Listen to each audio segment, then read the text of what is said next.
Shalom, shalom. Ya, bersukacita Bapak Ibu, hari ini kita boleh bersama-sama ya. Kita sebentar lagi kita akan menyambut akan hari Jumat Agung dan hari Paskah. Ya, seperti diberitakan bahwa nanti kita akan memperingati Jumat Agung dan Paskah ini kita akan adakan acara yaitu New Season, saudaraku. Kita benar-benar kita akan mengalami yang namanya perubahan hidup, saudara, dengan kita mengikuti New Season ini. Kembali kita diajar tentang keselamatan secara utuh, secara menyeluruh. Iya, kita diajarkan tentang bagaimana hati Bapa, gambar diri. Kita akan belajar tentang okkultisme, bagaimana kita lepas dari semua ikatan kuasa gelap, dari setiap kutuk, dan kita akan minta supaya kita kembali dipenuhkan dengan Roh Kudus. Bagi Bapak, Ibu, Saudara yang belum pernah dibaptis Roh Kudus akan menerima baptisan Roh Kudus. Amin. Amin. Mari kita mau siapkan diri kita masing-masing. Ya, kita mau semangat betul-betul mempersiapkan diri. Saya percaya betapa pentingnya acara ini, saudaraku. Ini yang akan membuat kekristenan kita ini menjadi sangat luar biasa. Iya, kita tidak akan pernah menjadi sama lagi ketika kita mengikutinya dengan sungguh-sungguh. Oleh sebab itu Bapak Ibu Saudara sekalian pengumuman, Bapak Ibu mendaftarkan diri bersangkutan dengan konsumsi ya supaya nanti tidak kekurangan atau kelebihan ya, karena bisa diprediksi lebih tepat karena Bapak Ibu Saudara berkenan untuk mendaftarkan diri baik lewat FA ataupun bisa lewat sekretariat. Iya, mari kita akan sama-sama belajar akan firman Tuhan. Hari ini saya minta saudara mulai mencatat setiap firman yang kita akan belajar hari ini. Karena ini nanti juga akan kita lanjutkan di dalam acara New Season. Bapak Ibu Saudara, hari ini kita belajar tentang baptisan Roh Kudus dan bahasa roh. Iya. Saudaraku, kalau kita mengerti, kita mengenal tentang karya daripada Roh Kudus, maka kita akan benar-benar kita akan menghormati. Wah, Roh Kudus itu begitu dahsyat, Roh Kudus begitu luar biasa. Betapa pentingnya Roh Kudus itu ada di dalam diri setiap kita. Dikatakan saudaraku, ada banyak orang menganggap Roh Kudus itu ya cuma sebegitu. Ya kalau orang percaya ya itu mesti sudah ada Roh Kudus begitu ya. Tapi bagaimana karya Roh Kudus di dalam diri orang percaya? Kalau kita tidak mengenalnya saudaraku, kita akan memandang itu hal yang sepele saja. Tapi kalau kita mengenalnya saudaraku, kita akan betul-betul menghargai betapa luar biasa Tuhan memberi Roh Kudus buat saudara dan saya ini. Digambarkan dia seperti lidah-lidah api. Dikatakan murid orang-orang percaya ada di loteng atas di Yerusalem. Mereka menanti-nantikan Roh Kudus sebab Tuhan berkata, tinggallah di dalam kota ini ya, jangan pergi kemana-mana dulu. Ya sampai aku mengirimkan Roh Kudus kepadamu, roh kuasa itu. Dan kamu akan pergi menjadi saksi. Saudara dikasih Tuhan, Roh Kudus seperti lidah-lidah api. Api yang membakar. Api itu seperti bahan bakar kalau mobil itu bensinnya. Itu menjadi penggerak di dalam diri orang percaya untuk melakukan pekerjaan-pekerjaan yang Allah telah siapkan dan menyelesaikannya. Nah, kenapa kita harus dipenuhi dengan Roh Kudus? Bapak Ibu Saudara, ya, kita belajar bahwa Roh Kudus ini menggantikan posisi fungsi daripada Tuhan Yesus sendiri, saudaraku. Sebab itu dikatakan saudaraku, Yohanes 14 ayat 16, ya, aku akan minta kepada Bapa dan ia akan memberikan kepadamu seorang penolong yang lain, supaya ia menyertai kamu selama-lamanya, yaitu Roh kebenaran. Di sini ada kata seorang penolong. Dan di sini juga disebut roh kebenaran. Ini Roh Kudus ya. Dunia tidak dapat menerima dia. Sebab dunia tidak melihat dia dan tidak mengenal dia. Tetapi kamu mengenal dia. Sebab ia menyertai kamu dan akan diam di dalam kamu. Roh Kudus ini dia adalah Allah sendiri. Ingat tentang Tritunggal, Allah Bapa, Anak dan Roh Kudus. Iya, dikatakan saudaraku bahwa Tuhan berkata, Yesus berkata, dia akan pergi kepada Bapa, tapi dia juga akan minta kepada Bapa supaya dia mengirimkan seorang penolong yang akan menyertai kita selama-lamanya. Bahkan dikatakan apa? Diam di dalam kita. Dia bersama-sama dengan kita. Saudara, betapa luar biasa saudaraku ya, dikatakan di sini. Dunia itu tidak bisa mengenal, ya, tapi kamu mengenal, ya, karena apa? Roh Kudus itu dia adalah Allah sendiri. Dia menggantikan tugas dan fungsi daripada Tuhan Yesus menjadi penolong ya buat kita semuanya. Karena saudaraku, kita ini dikatakan Tuhan Yesus, kamu di tengah dunia ini kamu seperti domba di tengah serigala. Oh saudaraku, kita ini jadi orang Kristen, Tuhan tidak berjanji untuk membuat hidup saudara dan saya nyaman-nyaman saja. Tapi domba di tengah serigala, kita ada di satu kondisi, satu situasi yang tidak aman, tidak nyaman saudaraku. Nah, di sini saudaraku, kita perlu yang namanya penolong. Kita keluar dari gereja ini, kita tidak tahu. Kita menghadapi ujian, menghadapi masalah, menghadapi cobaan. Tetapi ingat ada seorang penolong. Dia yang tidak pernah meninggalkan kita, tidak pernah membiarkan kita. Dalam segala situasi, dalam segala kondisi, apapun juga. Dia ada bersama-sama dengan kita. Di waktu kita senang, dia ada. Di waktu kita susah, dia ada. Di waktu kita menghadapi ujian, cobaan, dia ada, saudaraku. Kalau kita punya orang yang kita andalkan, suami yang diandalkan, atau orang tua yang diandalkan, atau seseorang pribadi yang kita andalkan, dia bisa pergi, dia bisa meninggalkan kita. Tetapi sang penolong, yaitu Roh Kudus dikatakan, dia tidak pernah meninggalkan kita. Dia selalu ada bersama kita, bahkan dia diam di dalam kita. Saudaraku, betapa luar biasanya orang Kristen kalau kita menyadari betul-betul dalam diri saya ini ada Roh Kudus, ada Allah sendiri dalam hidup saya ini.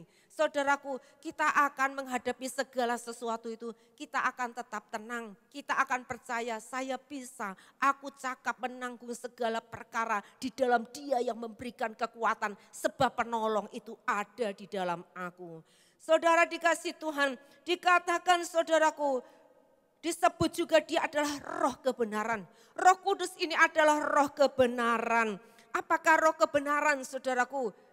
Di sini disebutkan bahwa kalau saudara dan saya ini, setiap minggu pertama kita memperingati akan karya Yesus ya dengan perjamuan kudus saudara. Nah, roh kebenaran ini dia ada di dalam kita ini saudaraku, bersama dengan kita ini selalu mengingatkan kepada kita. Ya, mengingatkan kepada kita tentang karya Yesus untuk saudara dan saya. Dia sudah mati tebus kita, dia sudah bangkit, sudah menang untuk kita, saudaraku. Oleh sebab itu saudaraku, kalau roh kebenaran itu saudaraku, dia ada bersama-sama dengan kita, dia selalu mengingatkan kepada kita, kamu jadi benar bukan usahamu, kamu jadi benar bukan karena ketaatanmu, tapi kamu menjadi benar oleh karena ketaatan Yesus sendiri. Dia mengorbankan dirinya, mati dan bangkit untuk saudara dan saya. Itu saudaraku, jadi kebenaran kita ini, kita jadi orang benar ini bukan usaha, bukan upaya, tapi karena Yesus Kristus sendiri. Saudaraku, sebab itu ada orang saudaraku kalau sudah mungkin jadi Kristen, dia jatuh dosa, saudara ya, maka si pendakwa akan datang. Iblis itu disebut pendakwah, dia penuduh, saudaraku. Dia akan mengatakan, kamu jadi orang tidak berguna. Iya, sudah jadi Kristen, sudah pelayanan jatuh dosa. Kamu sudah tidak layak lagi, Tuhan sudah menolak kamu. Saudaraku, mana firman-Nya, saudaraku? Tetapi pada kenyataan, pada kebenarannya, Tuhan tidak pernah menolak kita. Pada kenyataan, pada kebenarannya, kita mengingat saudaraku tentang wanita yang kedapatan melakukan zina, saudaraku, ketangkap basah. Apa yang dilakukan orang-orang ahli Taurat, orang Farisi, masyarakat. Saudaraku, mereka akan merajang wanita ini dengan batu. Tapi saudaraku, Yesus ditanya, menurut kamu apa pendapatmu? Yesus berkata, barang siapa yang tidak pernah berbuat dosa, hendaklah dia yang melempar batu paling pertama. Apa yang terjadi saudaraku? Satu demi satu meninggalkan orang ini. Yesus bertanya pada wanita ini, adakah yang menghukum engkau? Tidak ada Tuhan. Yesus mengatakan, aku pun tidak menghukum engkau. Pergilah dan jangan berbuat dosa lagi. Saudara dikasih Tuhan, inilah kebenarannya. Seberapa dosa saudara dan saya. Seberapa besar, seberapa berat dosa saudara dan saya. Mungkin kita berkata, ya kalau dosa-dosa kecil-kecil sih tidak masalah. Tapi kalau dosanya besar, seberapa besar dosa saudara dan saya diselesaikan Yesus di atas kayu salib. Kita dibenarkan oleh karena karya Yesus. Sebab itu roh kebenaran ini terus mengingatkan saudara dan saya. Supaya kembali kita menghargai karya salibnya. Oh iya ya, saya jatuh. Tapi betapa luar biasa kasih Tuhan. Dia sudah mati dan bangkit untuk saya. Karyanya begitu sempurna. Kita akan mengasihi Tuhan kembali. Kita akan bertobat, kita akan berbalik. Saudaraku, cara kita bertobat bukan karena dituduh, saudaraku ya. Kamu dosa, kamu jahat, kamu salah. Bukan seperti itu. Tapi kita bertobat. Kita berubah hidup kita karena roh kebenaran yang mengingatkan kita betapa Tuhan mengasihi kita. Betapa Tuhan mencintai kita. Betapa Tuhan tidak pernah menolak kita. Bahkan saudara yang jauh meninggalkan Tuhan. Tuhan menanti, Tuhan menunggu, Tuhan merindukan saudara. Betapa bahagia Tuhan ketika saudara berbalik kepada Tuhan. Inilah kebenarannya, saudaraku dikasih Tuhan.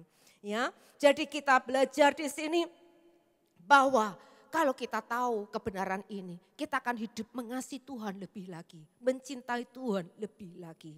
Ya, lalu saudaraku kita belajar dari mana kita bisa kok kita ini jadi orang Kristen.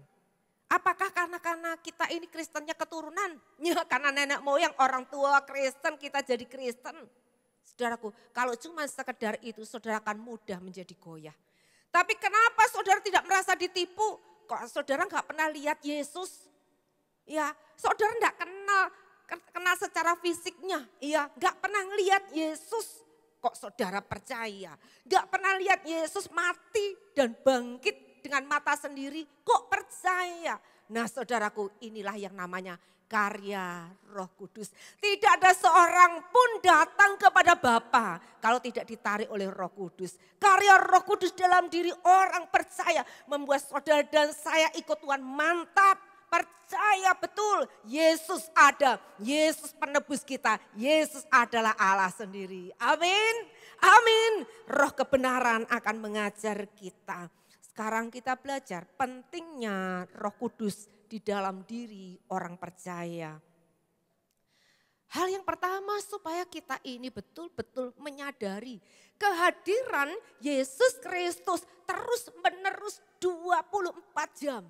Ya, kehadiran Yesus terus menerus 24 jam. Saudaraku, dia bersama-sama dengan kita. Yohanes 14 ayat 18 sampai 20 dikatakan begini. Aku tidak akan meninggalkan kamu sebagai yatim piatu.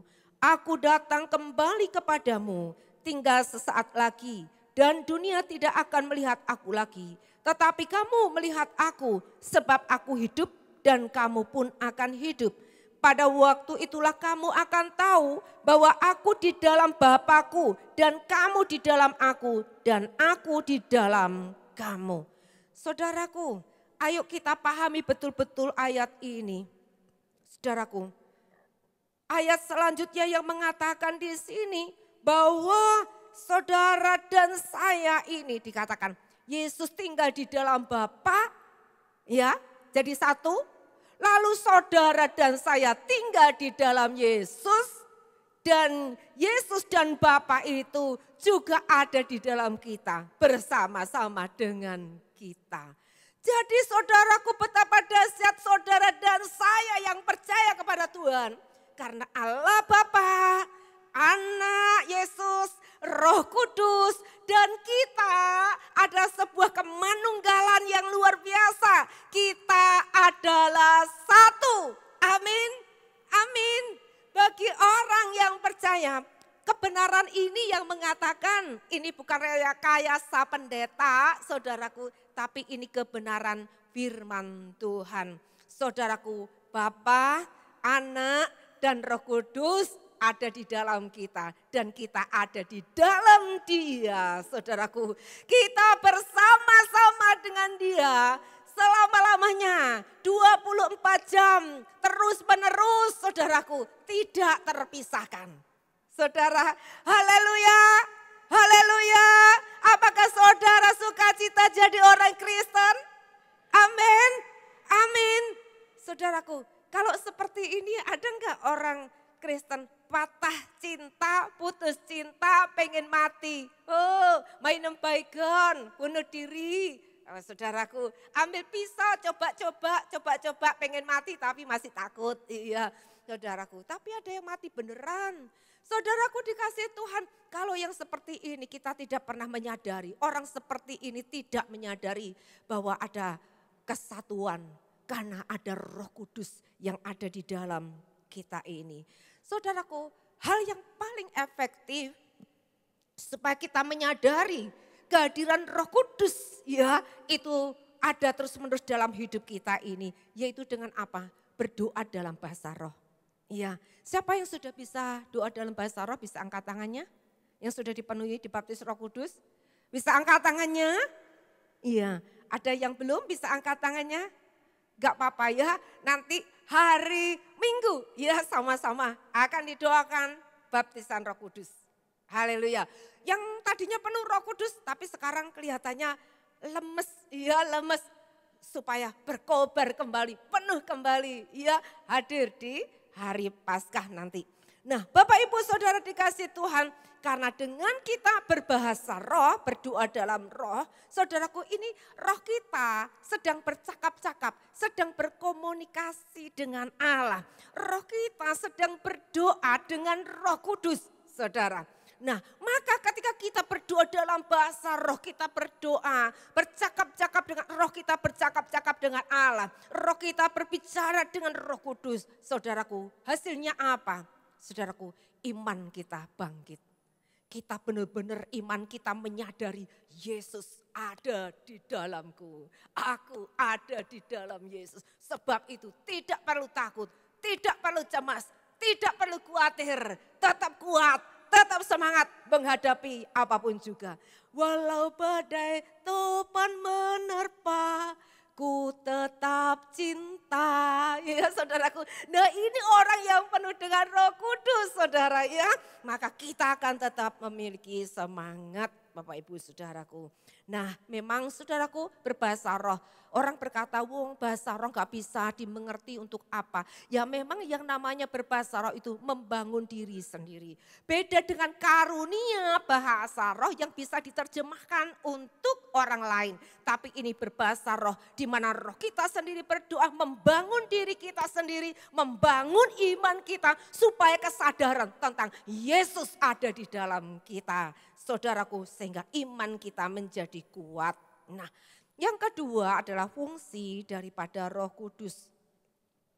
Fungsi daripada Roh Kudus menghibur, mengajar, mengingatkan kita. Yohanes 14 ayat 25 sampai 26 dikatakan demikian.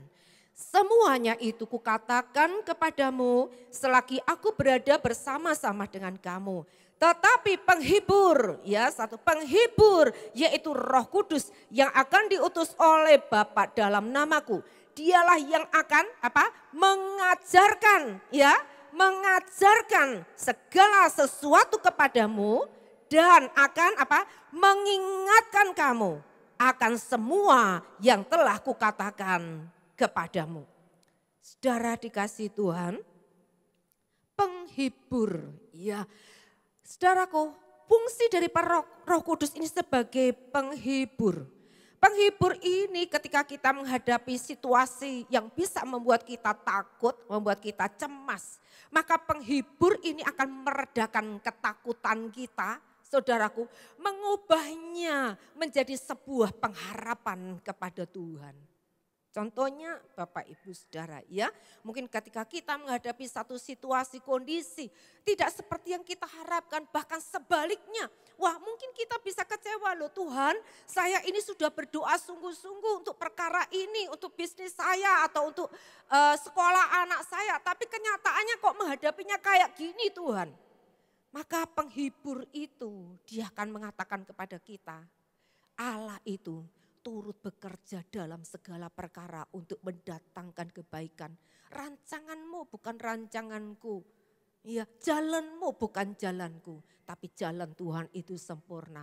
Maka saudaraku, yang tadinya kita takut, kita khawatir, kita cemas, saudaraku, kita mungkin bisa kecewa. Berubah kita punya pengharapan, ya Tuhan aku percayalah pasti Tuhan turut bekerja dalam semuanya ini. Aku sudah berdoa menyerahkan pada Tuhan. Pasti Tuhan punya rancangan yang jauh lebih baik dari rancanganku sendiri. Amin. Jadi ketakutan berubah menjadi apa? Pengharapan kepada Tuhan. Lalu saudara dikasih Tuhan, dikatakan di sini dia akan mengajar kita. 1 Yohanes 2 ayat 27. Sebab di dalam diri kamu tetap ada pengurapan yang telah kamu terima daripadanya. Karena itu tidak perlu kamu diajar oleh orang lain. Tetapi sebagaimana pengurapannya mengajar kamu tentang segala sesuatu. Dan pengajarannya itu benar, tidak dusta. Dan sebagaimana ia dahulu telah mengajar kamu, demikianlah hendaknya kamu tetap tinggal di dalam Dia. Saudara, Roh Kudus itu mengajar kita. Saudaraku, pengurapan itu akan bekerja mengajar kita. Untuk apa? Hidup taat kepada Tuhan. Hidup pada jalan kebenarannya. Roh Kudus akan mengajar kita bagaimana kita mengambil keputusan-keputusan yang sulit. Saudaraku, Dia akan mengajar kita. Roh Kudus akan mengajar saudara dan saya untuk apa? Hidup di dalam kasih, hidup di dalam pengampunan kepada orang yang bersalah kepada kita. Dia akan mengajar kita, saudara, dan pengajarannya itu adalah benar adanya. Dikatakan tidak ada dusta dalam pengajarannya. Lalu saudaraku dikasih Tuhan, kita dikatakan di sini Roh Kudus itu juga mengingatkan.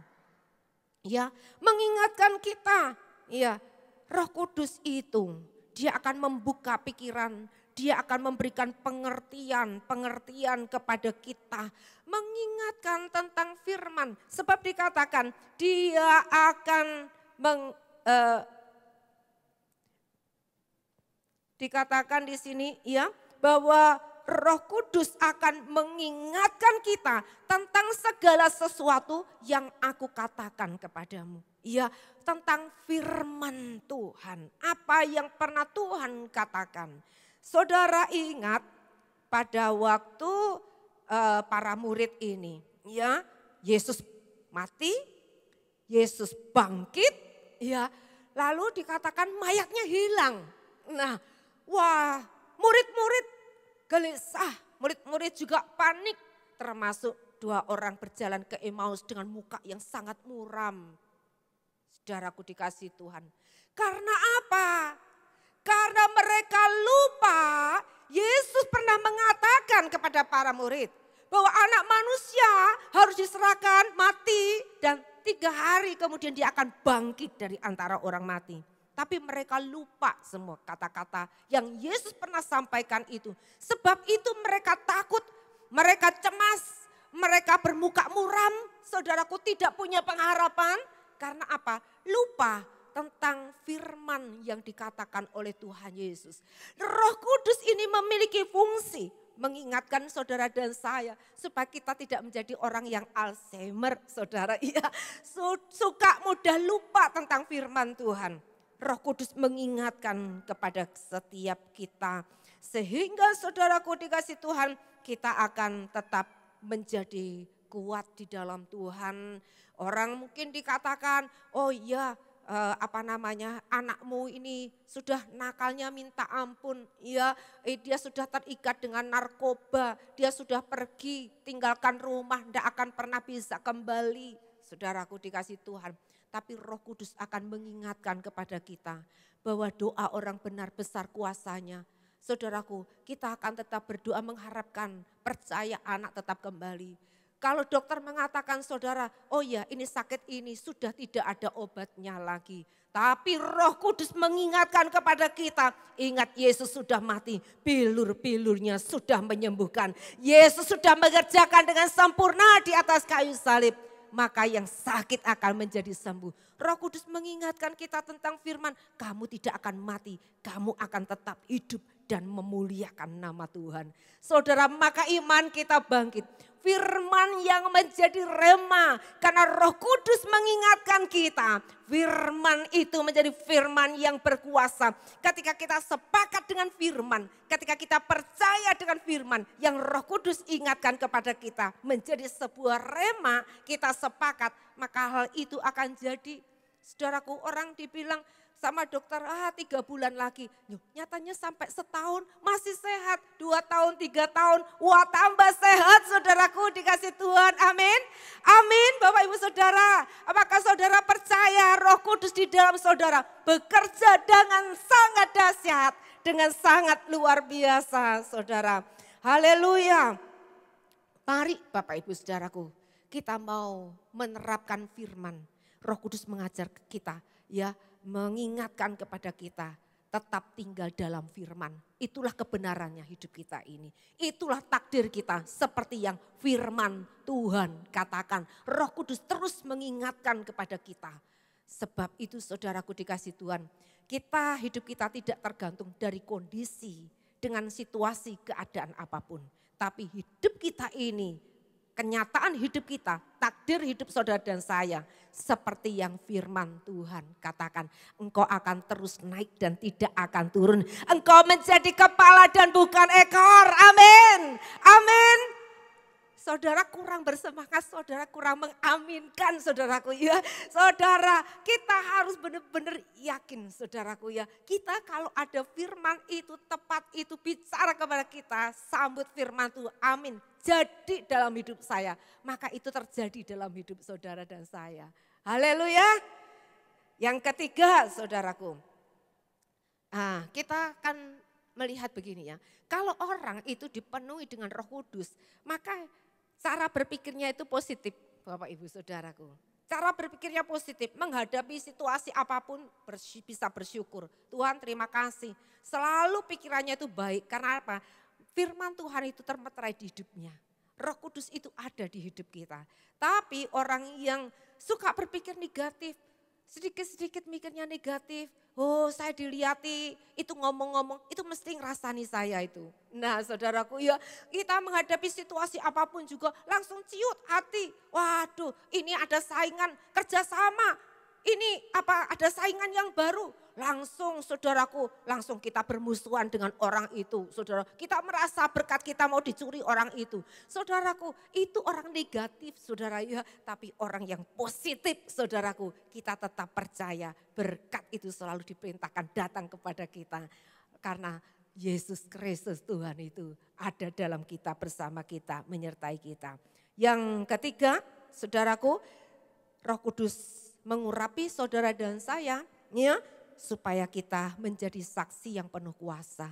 Katakan menjadi saksi yang penuh kuasa. Kisah Rasul 1 ayat 8. Tetapi kamu akan menerima kuasa kalau Roh Kudus turun ke atas kamu. Dan kamu akan menjadi saksiku di Yerusalem, di seluruh Yudea dan Samaria dan sampai ke ujung bumi. Saudara, ya dikatakan kamu akan menjadi saksiku. Ya, karena kita ini berubah hidup kita karena ada Roh Kudus di dalam kita. Ya, maka kita akan menjadi saksi yang penuh kuasa. Kita tidak hanya cuma cerita tentang kesaksian orang lain. Oh si A si B ngalami sakit disembuhkan. Oh si A si B ngalami perubahan hidupnya, keluarganya dipulihkan. Tetapi seorang saksi yang penuh kuasa karena hidupnya berubah. Amin. hidupnya berubah, maka dia akan menjadi saksi yang penuh dengan kuasa. Saudaraku dikasih Tuhan, kita tidak hanya tentang cerita, tidak hanya kita memberitakan tentang Yesus, tetapi hidup kita mengalami Yesus, hidup kita menjadi serupa dengan Yesus. Amin. Kita menjadi saksi yang penuh kuasa. Kisah Rasul 10 ayat 38. Yaitu tentang Yesus dari Nazaret. Bagaimana Allah mengurapi dia dengan Roh Kudus dan kuat kuasa. Dia yang berjalan berkeliling sambil berbuat baik dan menyembuhkan semua orang yang dikuasai iblis, sebab Allah menyertai dia. Saudaraku, dikatakan Roh Kudus, dikatakan Allah mengurapi Yesus dengan Roh Kudus dan kuat kuasa. Maka apa saudaraku dikatakan Yesus berjalan keliling, saudaraku. Dia memberitakan Injil, dia mengusir setan-setan, menyembuhkan orang-orang sakit dan berbuat baik, saudaraku. Nah saudara, inilah kalau Roh Kudus itu tinggal dalam kita. Ingat kalau kita bicara Roh Kudus, ada Allah, ada Yesus, ada Roh Kudus di dalam kita, saudaraku. Ya, dia ingin bekerja. Ya, Roh Kudus ingin bekerja, pengurapannya membuat kita bergerak. Dikatakan maka kita akan seperti Yesus, berjalan keliling, memberitakan Injil, mengusir setan-setan, menyembuhkan orang-orang sakit dan berbuat baik, saudaraku. Ini saudaraku, kalau kita dipenuhkan dengan Roh Kudus, kita tidak akan sembunyi di rumah. Betapa malang nasibku. Ya, kita cuma mikir khawatir bagaimana supaya lebih kaya lagi, bisa nyimpan uang deposito, nanti jangan-jangan, nanti untuk masa depan anak dan cucunya, saudaraku. Mikirnya itu hanya untuk diri sendiri, saudaraku. Tapi pengurapan itu, Roh Kudus itu yang ada di dalam kita, dia mau bergerak, saudaraku. Dia akan bergerak, mengajak saudara dan saya keluar dari rumah, berjalan keliling, memberitakan Injil, bersaksi, mengusir setan-setan, menyembuhkan orang-orang sakit, dan berbuat baik. Saudara dikasih Tuhan, inilah saudaraku, kita akan menjadi saksi. Kita seringkali berkata begini, loh siapa saya ngusir setan, saya sama setan aja masih takut. Adakah di sini masih ada yang takut setan? Saudara, ya, ada orang yang masih takut di gelap-gelap, saudaraku. Ada orang yang tidak berani ngusir setan. Saudaraku, kita mengusir setan bukan karena iman kita, bukan karena kekuatan, bukan karena hebat kita, bukan karena kuasa kita. Tapi kita mengusir setan di dalam nama Yesus. Nama di atas segala nama, nama yang sudah menghancurkan setan, mengalahkan setan. Setan sudah dikalahkan, setan tidak ada kuasa lagi. Di dalam nama Yesus, setan harus tunduk dan dia harus lari. Bukan karena di dalam nama Esther, bukan di dalam nama saudara, tapi di dalam nama Yesus setan harus pergi. Kita berpikir begini, loh saya mau doakan orang sakit, lah wong saya sendiri aja juga masih sakit. Saya punya masalah dengan diri saya. Saudaraku, kita mendoakan orang sakit. Jangan lihat kepada diri sendiri, saudaraku. Jangan lihat pada diri sendiri. Karena ini pengurapan yang ingin kerja dalam diri kita. Roh Kudus yang ingin bergerak lewat hidup kita. Kita berkata pada orang sakit, percaya saja ya. Percaya saja di dalam nama Yesus semua sakit penyakit pergi. Bilur-bilur Yesus sudah menyembuhkan engkau. Itu kebenaran, itu firman Tuhan. Dan kalau kita sepakat dengan firman Tuhan, saudaraku, firman tidak akan pernah kembali sia-sia. Firman tidak akan pernah kembali tanpa hasil. Tapi dia akan kembali yaitu dengan buahnya, dengan hasilnya. Saudaraku dikasih Tuhan, jangan berpikir saya belum cukup iman mendoakan orang sakit. Anak kecil saja bisa mendoakan orang sakit sembuh. Anak kecil saja bisa mengusir setan. Karena apa? Bukan dalam namanya, dalam nama Yesus, saudaraku. Ayo kita rame-rame jemaat di tempat ini ya nanti kalau ada acara di lapangan Kredo sono, ayo ngusir setan, ayo doakan orang sakit. Jangan lihat diri sendiri, nama Yesus nama yang ajaib, nama yang berkuasa. Roh Kudus sudah mengurapi kita, amin, amin, haleluya. Orang-orang yang pergi ikut misi ke Kupang, di sini nggak pernah doakan orang, tapi di sana saudaraku doakan hamba-hamba Tuhan tumbang saudaraku ya. Doakan orang-orang sakit sembuh saudaraku. Nah ini luar biasa, karena apa? Hanya nama Yesus, nama yang ajaib, nama yang berkuasa. Maukah kita menjadi saksi yang penuh kuasa? Amin. Amin, amin. Roh Kudus itu dahsyat, Roh Kudus itu luar biasa saudaraku. Dia ini tidak terbatas kuasanya. Sebab itu mari kita mau bergerak, beritakan Injil, usir setan, sembuhkan orang sakit. Berbuat baik, jangan lupa berbuat baik saudaraku. Amin, amin. Karena pengurapan itu mengajar kita, dia ingin bergerak untuk selalu berbuat baik. Saudaraku dikasih Tuhan.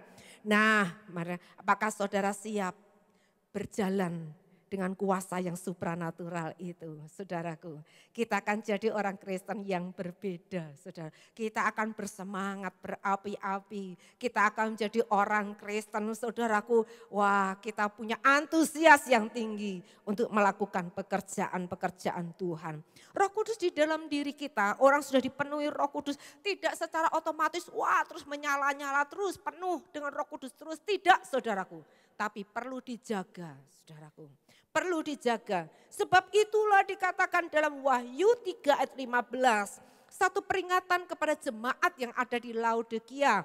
Aku tahu segala pekerjaanmu, engkau tidak dingin dan tidak panas. Alangkah baiknya jika engkau dingin atau panas. Tuhan gak mau kita menjadi suam. Ya, oleh sebab itu Roh Kudus di dalam hidup kita perlu dijaga. Dengan cara apa Roh Kudus itu tetap dijaga? Supaya Roh Kudus itu tetap memimpin hidup saudara dan saya. Galatia 5 ayat 25. Jikalau kita hidup oleh Roh, baiklah hidup kita juga dipimpin oleh Roh. Jangan izinkan daging yang memimpin kita, tapi kita mau tetap Roh Kudus. Roh itulah yang harus memimpin hidup kita. 1 Tesalonika 4 ayat 17 berkata, tetaplah berdoa. Supaya kita tetap berapi-api, kita suka berdoa, berbahasa roh, berdoa, bercakap-cakap dengan Tuhan. Saudaraku dikasih Tuhan, dan kita akan melihat karya Roh Kudus. Kalau Roh Kudus memimpin hidup saudara dan saya, kita akan menjadi pribadi yang berkemenangan. Hari lepas hari, perubahan terjadi, menjadi saksi yang penuh kuasa saudaraku. Dan kita akan melihat pekerjaan-pekerjaan yang dahsyat. Kita di dunia tidak nganggur saudaraku. Nganggur artinya saudaraku kita tidak melakukan apa-apa untuk pekerjaan Tuhan. Nanti kita pulang di sana Tuhan tanya sama kita. Apa kerjamu di dunia? Tuhan saya sibuk cari uang Tuhan. Tuhan saya sudah ninggali harta benda untuk anak cucu saya. Tuhan berkata, aku nggak tanya itu. Bagaimana dengan pekerjaan yang aku percayakan kepada kamu? Sudahkah kamu lakukan? Nah saudaraku dikasih Tuhan, ayo kita semua bersemangat, kita rame-rame. Di sini nggak ada cuma jadi jemaat biasa, tapi di sini semua adalah pekerja-pekerja di ladang Tuhan. Amin. Ladang sudah menguning, sudah matang dan siap untuk dituai. Saudara dan saya, jemaat Betani Blora adalah penuai-penuai di kebun Allah, penuai-penuai di ladang Allah. Kerja akbar sudah dimulai, kerja Bapak. Ayo semua kita bangkit, kita kerja bersama-sama, selesaikan pekerjaan Allah. Amin, amin Bapak Ibu. Haleluya. Mari kita sama-sama bangkit berdiri. Saya undang song leader, singer, pemain musik. Ya Bapak Ibu, ayo kita siapkan diri kita. Doa puasa Bapak Ibu ya. Adakah yang saudara masih mengikuti doa puasa? Ada? Ada ya? Ada ya? Ada ya? Ayo yang belum nyusul ya, ikut doa puasa ya Bapak Ibu Saudara ya. Biar daging kita lemah, roh kita semakin kuat. Kita hidup dipimpin oleh roh, amin. Amin, haleluya. Tidak ada yang mustahil bagi Allah, tidak ada yang mustahil bagi kita yang percaya. Kita adalah rekanan Allah. Ada sebuah kemanunggalan bersama dengan Allah, Anak dan Roh Kudus. Kita bekerja bersama-sama sampai